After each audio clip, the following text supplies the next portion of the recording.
Basic course में सर्व आत्माओं का पिता एक है।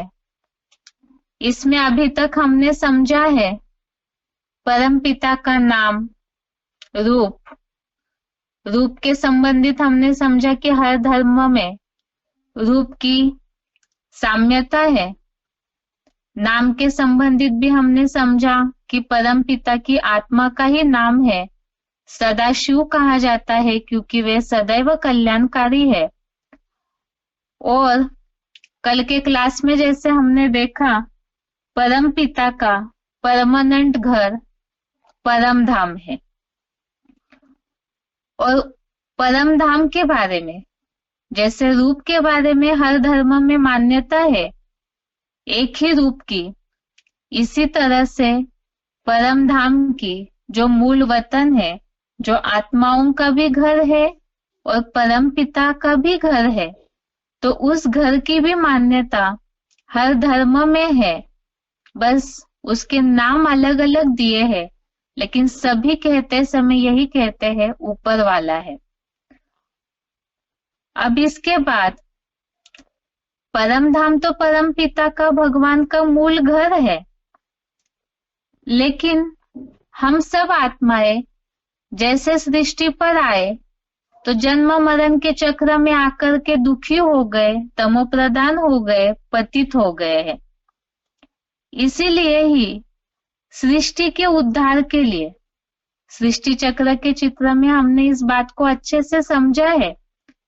सृष्टि जो कलयुगांत में पहुंची है, मनुष्य आत्माएं सब तम प्रधान बने हैं, तो सृष्टि का उद्धार करने के लिए भगवान को इस सृष्टि पर स्वयं आना होता है।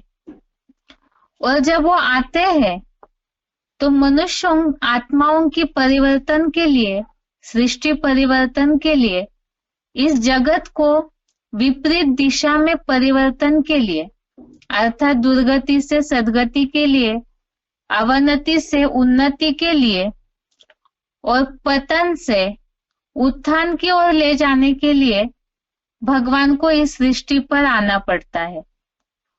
और जब वो इस सृष्टि पर आते हैं तो यही समय है जिसे हमने सृष्टि चक्र में अच्छे से समझा है प्रूफ के साथ, कि वो अभी का ही कलयुगांत का समय है, जिस समय भगवान बाप इस सृष्टि पर आकर के स्वयं अपना परिचय दे रहे, जिसका गीता अनुसार उल्लेख भी हमने देखा कि भगवान स्वयं ही आकर अपना परिचय देते हैं। मुसलमानों में जिसलिए भगवान का नाम खुदा भी है, जो खुद आते हैं और खुद आकर के अपना परिचय दे रहे हैं। अब परिचय में हमने अभी तक नाम रूप देखा है, उनका मूल घर तो देखा, लेकिन इस सृष्टि पर जब वो आते हैं तो सृष्टि तो बहुत बड़ी है।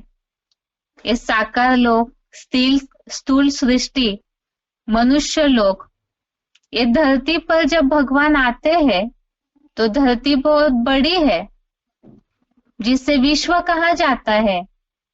और इस विश्व में इतने सारे देश है, इतना सारा मनुष्यों का सागर है।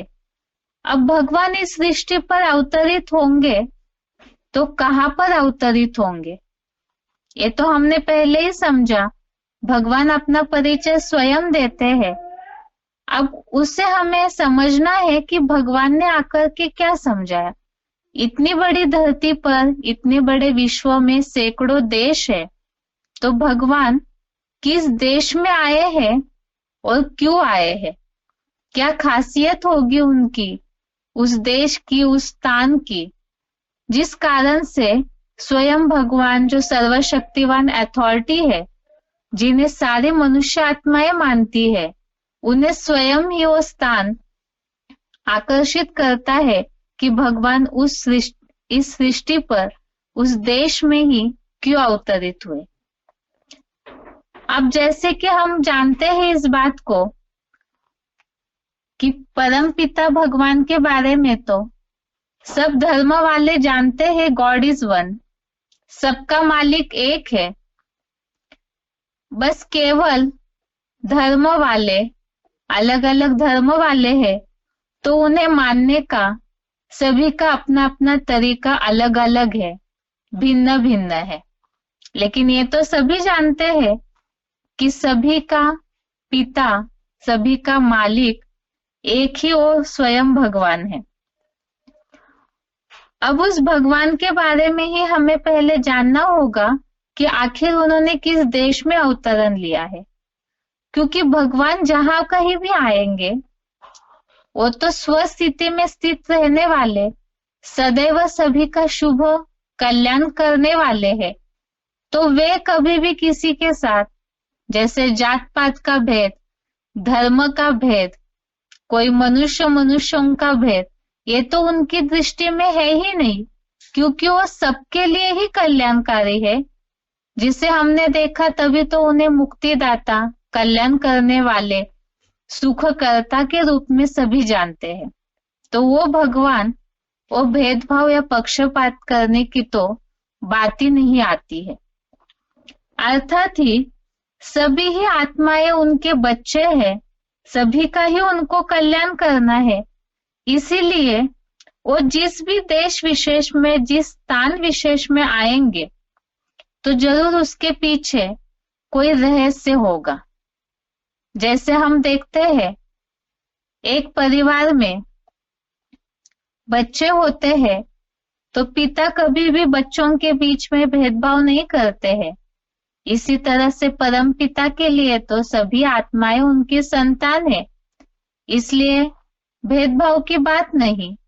तो जरूर कोई ऐसा कारण है जिस कारण से भगवान कोई स्थान या उस देश विशेष में आए होंगे।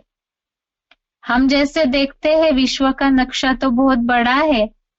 पृथ्वी का जो ग्लोब है उसमें ढेर सारे धरती पर विभिन्न देश फैले हुए हैं। और ये जो देश फैले हुए हैं ये सभी अलग अलग धर्मों को मानते हैं। जैसे कई ऐसे नक्शे हैं, मैप्स है, उसमें अलग अलग धर्म वाले जो है अलग अलग देश में विभिन्न प्रकार के धर्मों की वगैरह मान्यता होती है, वो देखने में आता है। अब इसमें भी भगवान को तो, क्योंकि धर्म जो है वो वास्तव में मनुष्यों ने बनाए हैं, भगवान की नजर में तो धर्म वगैरह की बात ही नहीं आती है। इसीलिए ही पहले हम देखते हैं कि भगवान किस विशेषता के आधार से इस सृष्टि पर कोई देश विशेष या स्थान विशेष में आते हैं, उसका पहले कारण जानने की, कारण समझने की कोशिश करते हैं।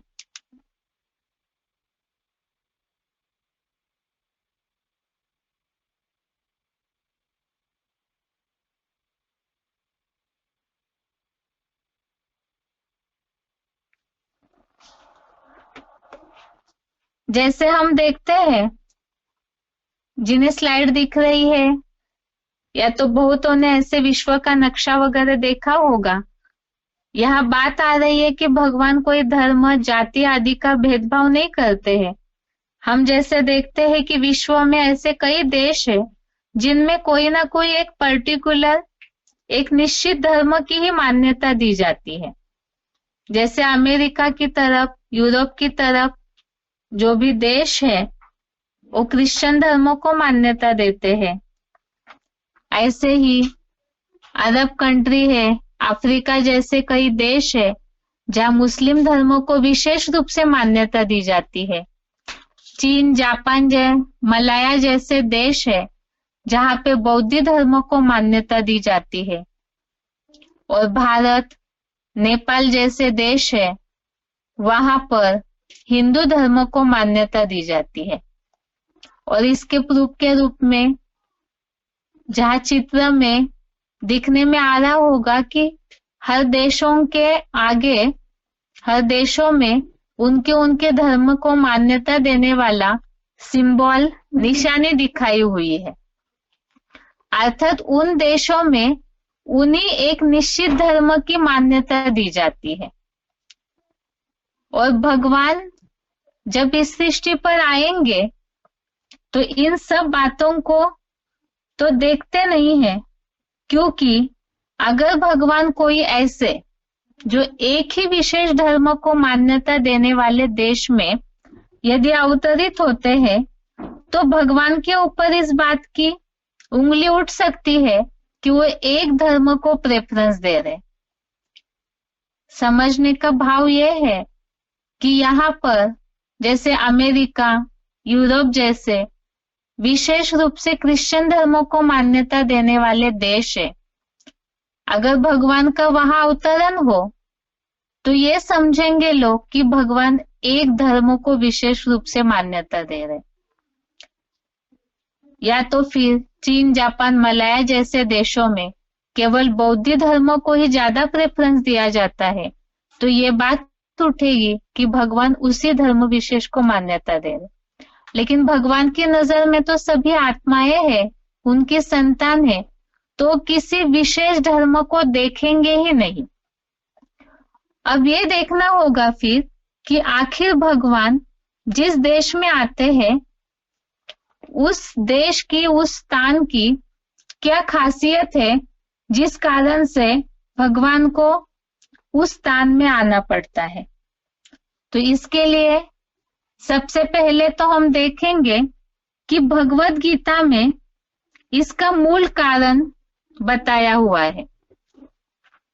भगवान उवाच जिस धर्म ग्रंथों को मान्यता दी है, और हर धर्म वालों ने भी गीता का लोहा माना है, क्योंकि ये मनुष्य जीवन के परिवर्तन का शास्त्र है। हर एक मनुष्य जीवन के परिवर्तन के लिए भगवान उवाच के रूप में गीता में ही सारे उल्लेख आए हुए, जिससे मनुष्य कर्म बंधन मुक्त हो सकते। और भगवान भी इस सृष्टि पर आते हैं तो उनका भी मूल उद्देश्य है सभी का शुभ करना, सभी को दुखों से मुक्ति दिलाना। और उसी भगवत गीता में ही भगवान के आने का मूल कारण बता दिया है। तो कारण है चौथे अध्याय का 7वां श्लोक, अध्याय 4 श्लोक नंबर 7।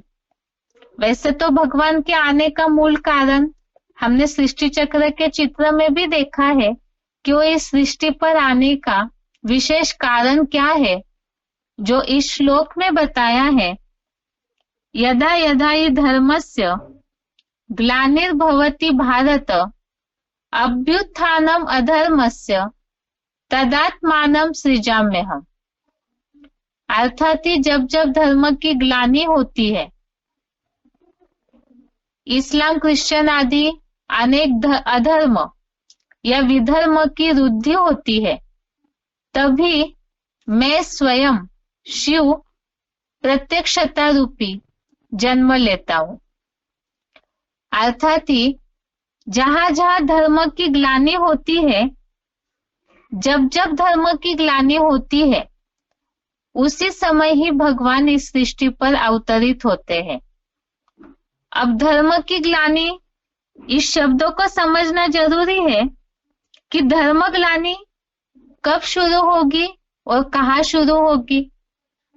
कब शुरू होगी इसे तो हमने सृष्टि चक्र अनुसार समझा है कि कलयुगांत के समय कलह क्लेश बढ़ता है, अनेक धर्मों का बोलबाला बढ़ता है, तो वो समय हो गया कलयुगांत का। और कैसे होती है, इसका उत्तर है कि ऐसी धर्मग्लानि होना, इसका मतलब ही है कि जहां एक धर्म पलता हो, अगर जैसे अभी अभी हमने विश्व के नक्शे में भी देखा, बहुत ऐसे देश है वहां एक निश्चित धर्म को प्राधान्यता दी जाती है, तो फिर वहां तो धर्मग्लानि की बात ही नहीं आएगी, क्योंकि एक ही धर्म है तो वहां एक धारणा होगी, तो वहां धर्मग्लानि की बात कैसे आएगी। तो धर्मग्लानि होने वाला स्थान कौन सा है? धर्मग्लानि तभी होगी जहां अनेक धर्म पल रहे हो, अनेक धर्मों को स्थान दिया जा रहा हो, और ऐसी जगह पर ही अनेक धारणाएं जहां है तो वहां अनेक मतें होंगी। अनेक धर्म जहां पल रहे होंगे वहां अनेक मतें होगी, और जहां अनेक मतें हैं वहां संघर्ष जरूर होगा, कलह क्लेश जरूर होगा, तनाव जरूर निर्माण होगा। और धर्म के नाम पर वहां ही अनेक प्रकार के लड़ाई झगड़े भी मौजूद होते होंगे। इसी के लिए ही जहां अनेक धर्मों के लोग रहते हो वहां ही धर्म की ग्लानि होगी, क्योंकि सब कुछ मिक्स हुआ पड़ा है, तभी धर्म की ग्लानि होती है। और भगवान भगवत गीता में ही इसके लिए ही भगवान ने आकर के ये बात बताई कि इन सारे धर्मों को त्यागना है। भगवत गीता का 18वें अध्याय का 66वां श्लोक, अध्याय 18 का श्लोक नंबर 66, जिसमें इस बात के लिए भगवान ने बताया है, जब अनेक धर्मों की मिक्सचरिटी हुई, लोग भी उलझन में पड़ गए, तो ऐसे समय भगवान ने बताया इन सब धर्मों को त्यागना है। श्लोक है 18वें अध्याय का 66वां श्लोक, सर्वधर्मान परित्यज्य मामेकम शरणम व्रज अहम त्वा सर्व पापेभ्यो मोक्ष इष्यामि मा शुचः।